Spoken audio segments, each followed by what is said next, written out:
Hello! 61 days. 61 days to go to Man. due date. Yeah. How you feeling? How you doing? All the caffeine I just drank just hit me, so I'm buzzing. You're feeling good. How are you doing? You're flying. I'm good. I'm tired. I saw Ben Leffler today. He got to stop by. So hi, Ben. Hey, Ben. We love you. Uncle Ben was here, and Lila was showing off her mermaid outfit, and it was very, very, very cute. And we've been playing all day, and we started some big conversations. Have they seen the mermaid outfit? No. Okay. You will right now. How cute was that? But we were having some bigger conversations today about some of the bigger stuff of kitchen storage and bringing baby stuff come in and all these things, because we're going to be here at my parents' house For the first 10 months of her life. which is when they crawl and put everything in their mouth and possibly could start walking. So like to set everything up. I just said to him, we were thinking that Lila would move into Zach's room, we would make Lila's room the nursery, and then I was just wondering, what if we just keep Lila in her room but make it her big girl room and then make Zach's room the nursery? And I think that might make more sense.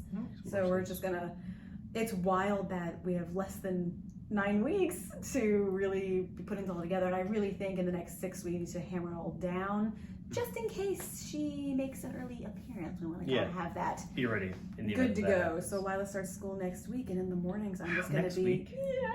Monday? yeah. As in tomorrow? A week from tomorrow. Oh, okay. Next week, a week from tomorrow. But then in the mornings, because I'll still be teaching in the afternoons for September, but in the mornings, we'll get to the storage unit. I'll start organizing all the baby stuff we have, figuring out what we need to fill in. I mean, it's go time. And I can feel myself going like this in nesting mode. Let's just create a plan and do it. Yeah. No. But that thing of like, you know when I hit a point of like, go, and then I go into work mode? Mm-hmm. That's that I can feel that building. Great. I like work mode. I mean, she's I just have to be efficient. She gets safe stuff about done. it. Exactly. But I can feel it building. So Well, it's you gonna can just tell her to happen. do stuff. Oh yeah. Oh yeah. I'm getting better at telling you to do things. You're getting better at asking me if I have time, would I maybe do stuff? I've gotten much better with that. Yes, you have. Much better with that. You've gotten much better at asking me directly Yes. to maybe think about helping. To maybe think about helping. Daily development. 8 weeks, 5 days. Baby Rosenwalk is now good enough at breathing that she is doing so rhythmically, which we saw. We saw it on the sonogram on Friday. It was a beautiful rhythmic breath. Clumsiness. Has nothing to do with you being pregnant. It gets heightened during pregnancy, big time. That seems like you're just coming up with a convenient excuse. That's right here. She paid them. I did. Many women display signs of clumsiness during pregnancy, and over 25% of pregnant women report falling down at least once over the course of their term. I have not fallen down. Hopefully I won't. Like actually falling. I haven't done that. Haven't you, kind of fallen out of bed? No, that's like a roll out of bed. Falling down is like, think of an elderly person losing their balance and falling. Yeah, I know. That happens to a lot of pregnant women. Okay. According to this, over 25% of them. That has not happened to me. It can be difficult to adjust to getting around when your body changes so radically in relatively short amount of time. Yes, this was already a couple months ago, but I kept thinking I could still turn sideways to slip through narrow spaces. And it hits a point in your pregnancy where you're wider this way than you are that way. And I was wedging myself between the wall and chairs, the car and the garage wall. I was like, oh boy, it has happened. My full center of gravity isn't off. Like I don't feel super wobbly, but I have hit the point of when I walk, my belly kind of goes independently, which means the waddle's coming. Waddle is That's the step. imminent. That's the step right before the waddle happens. And I'm like, oh, I'm going to be waddling earlier than this one. It's adorable. Thank you. I will say the app is really starting to push the postpartum depression stuff so that it really gets in everyone's heads to look out for this and know what to look for. And I think we have a better handle on what to look for this time. I also think that it's weird to say, how should I say this? It's a good thing that we talk more and more about our mental health, but at the same time, not everything is an indication of the worst thing. Sometimes you just need to have a conversation and not jump to the worst conclusion. And I'm saying that.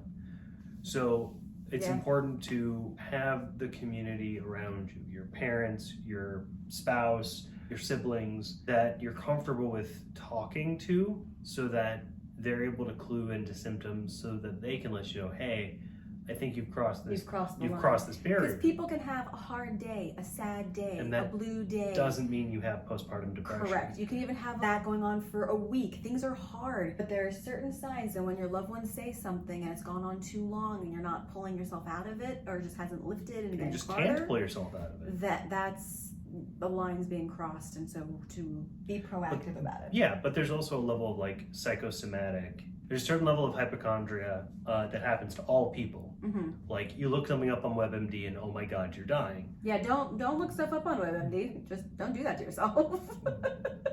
But if you know yourself, also know that just because you're feeling blue Mm-hmm.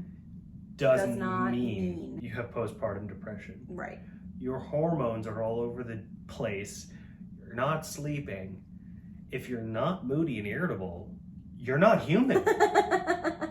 Can you imagine having a fourth trimester just being like la la la the whole time? Or just stoic and quiet. I kind of did that with Lila for a little while. Well, that's how we knew something that's was how we knew wrong. something But there was are some wrong. there are some That's how we knew people something but there was are some wrong. people that like their natural place is stoic and quiet. That's true. And so when they're not like that, That's also a red flag. That's It's yeah. Consulting the postpartum depression experts, the first conversation. It can be overwhelming to struggle with questions about postpartum depression, but there's no reason to go through it alone. Just like my amazing husband was just saying. Healthcare providers are trained to respond to such symptoms or complaints, and reaching out to a provider is the fastest way to get questions answered and ultimately to start a treatment plan.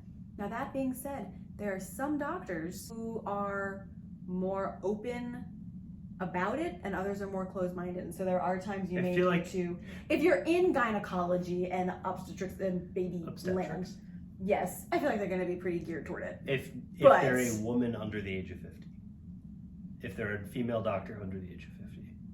The problem is it's just it's generational things. Like there are things that our daughters, if they choose to have kids, will go through that we will probably be dismissive of.